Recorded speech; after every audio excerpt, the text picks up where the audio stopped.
They are faces of hunger, children from around the world with one basic need: to eat. Many of them come from poor, uneducated families, mostly in developing countries. They are among the 863 million people worldwide who don't have enough to eat. You see very, very sad scenes and talk to people who are very desperate.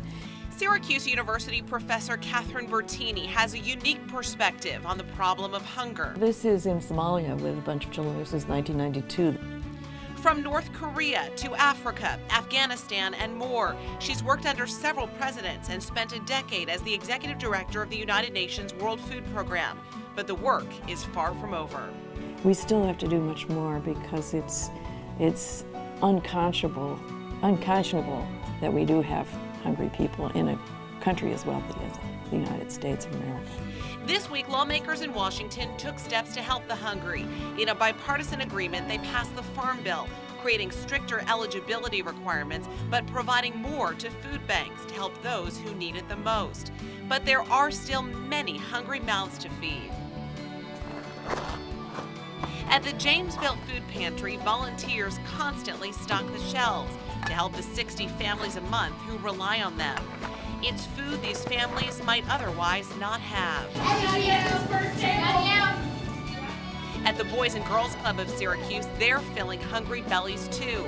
Across central and northern New York, more than 64,000 children are food insecure. They don't know where or when their next meal will be.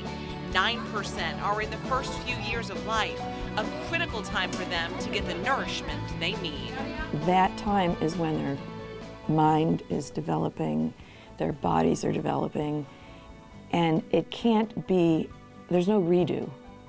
If a 1-year-old doesn't have enough food to eat when she's 1, she can't make it up when she's 10. That's why programs like WIC, Women, Infants, and Children, are so important, providing moms and kids food and nutritional advice. And while programs like WIC and SNAP, formerly known as food stamps, go a long way to help those in need, there's more you can do to help.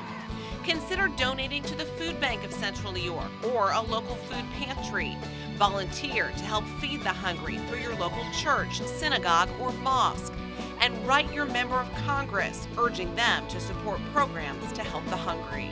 If they see that there's a trend that people are really caring about a certain issue, they're going to stand up and pay attention.